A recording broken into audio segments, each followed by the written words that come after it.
حتی مخالف اون بخت و اقبالی هست که برای من نوشته شده. از آنجا که روح خدا در منه، من قدرتم میتونه اونقدر بالاتر از این سرنوشت نوشته شده بره که بتونم تغییر بدم و به آن چیزی که میخواهم برسم، اگر در راه درست و مستقیم و با توکل به خدا برم.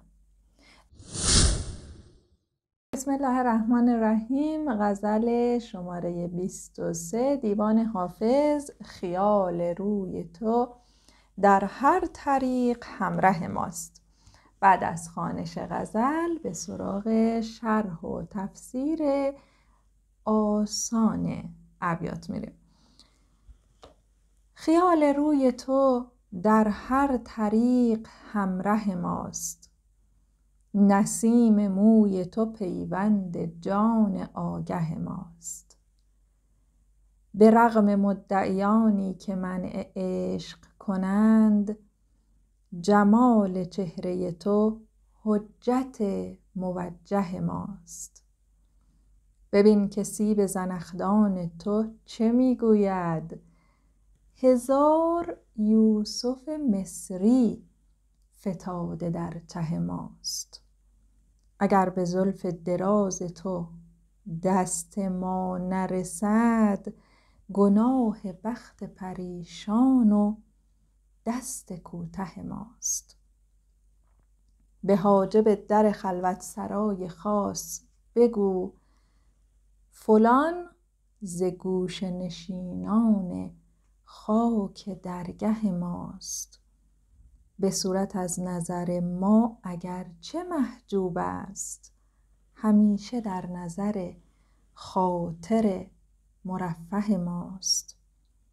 اگر به سالی حافظ دری زند، بگشای که سال هاست که مشتاق روی چون مه ماست. بریم سراغ شرح ابیات. خیال روی تو در هر طریق همراه ماست، نسیم موی تو پیوند جان آگه ماست.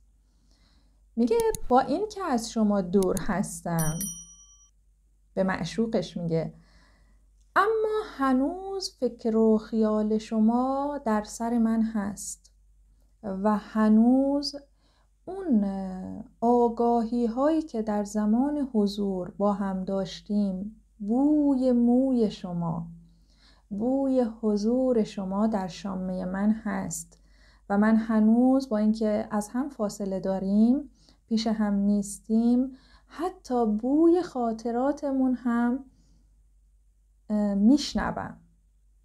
تا این حد هنوز به فکر شما هستم. به رغم مدعیانی که منع عشق کنند، کسانی که نصیحت هم میکنند، ادعای آگاهی دارند و میگن عاشقی برای چی؟ اصلا چرا این همه به عشق بها میدی؟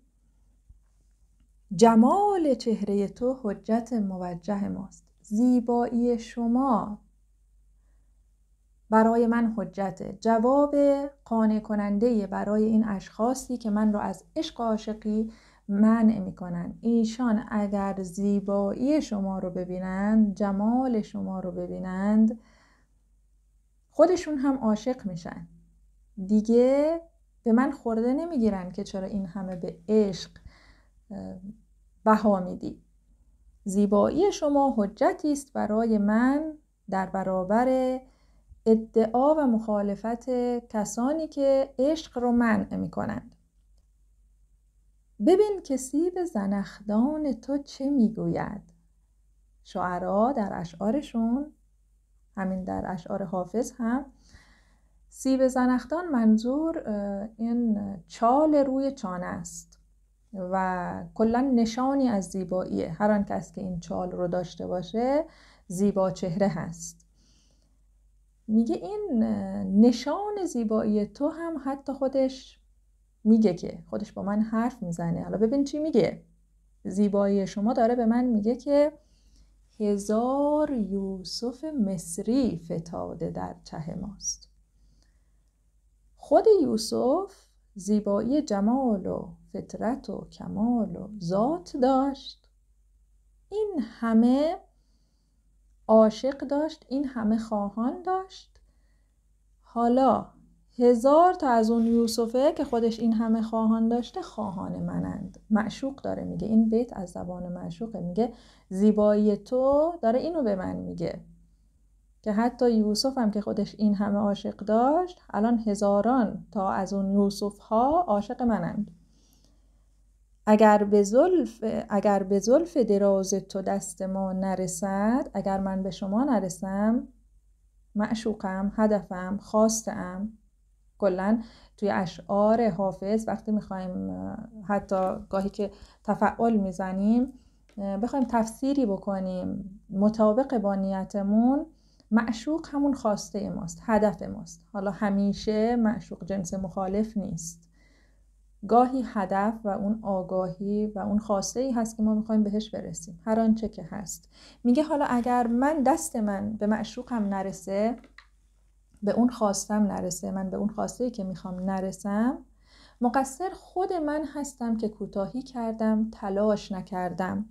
گناه بخت پریشان و دست کوته ماست. من اقبال خوبی نداشتم از نظر ستاره شناسی، اقبال خوبی نداشتم، بخت خوبی نداشتم از روزی که به دنیا اومدم و خودم هم بختم که خوب نبود، خودم هم دامن زدم و تلاش هم نکردم. چون که کسانی که آگاه هستند، توکل به خدا میکنند، حتی اگر بخت خوبی هم نداشته باشند، اگر اون سرنوشت خوبی هم ازل براشون نوشته نشده باشه، در افلاک براشون نوشته نشده، اگر به خدا توکل کنند و برای خواستشون تلاش کنند، میرسن به خواستشون. و اگر هم تلاش کردند و نشد، تلاشی که در راه مستقیم باشه، در راه درست باشه، از راه درست برن، تمام تلاششون رو میکنن با توکل به خدا و اگر هم نشد، دیگه خیال خودشون راحته، وجدان راحتی دارند که من تلاش کردم و نشد و بهتر از اینها شاید نصیب من هست، چون که به خدا توکل میکنم و قدرت خدا در دست منه تا مادامی که به خدا توکل دارم و قبولش دارم.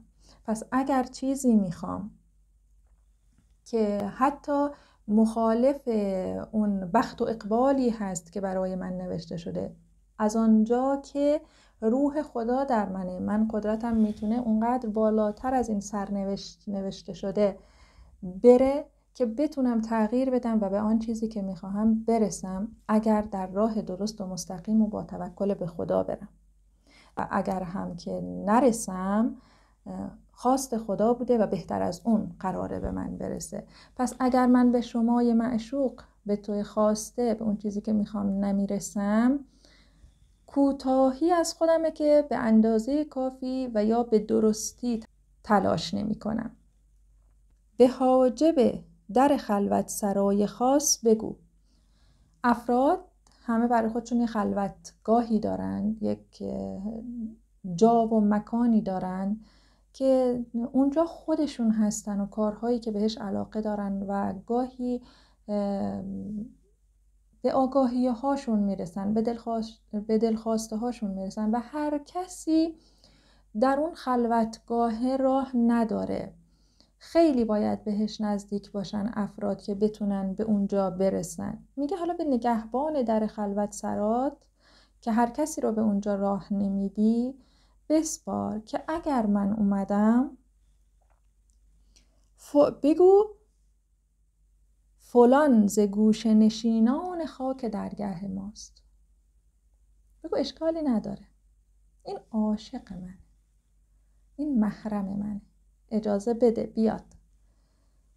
به صورت از نظر ما اگرچه محجوب است. همچنان میگه اینا رو بگو، کلاً تا آخر این 3 بیت آخر میگه تو اینا رو به نگهبانه بگو. به صورت از نظر ما اگرچه محجوب است، اگرچه که خیلی ما نمیبینیمش، اما به صورت یعنی از چهره، رو در رو، حضوراً ما همدیگر رو خیلی نمیبینیم. همیشه در نظر خاطر مرفه ماست، همیشه به فکرش هستیم. به عبارت میخواد بگه یک کمی همینطوری که من به فکر شما هستم شما به فکر من باش و حتی اگر اومدم به نگهبان بهش بگو که اجازه بده من بیام شما رو ببینم، چون که شما خودتم میخوای که من رو ببینی. اگر به سالی حافظ دری زند بگشای. حالا اگر بعد از سالیانی، هر از سالی ماهی یک بار حافظ عاشق من میاد سراغ من، اشکالی نداره، اون در رو براش باز کن که سال هاست که مشتاق روی چون مه ماست. خودم میدونم چقدر مشتاق دیدن منه. حافظ از معشوقش میخواد که اینطوری باهاش برخورد کنه. انشاءالله که همه به خواسته های دلشون برسن. موفق باشید.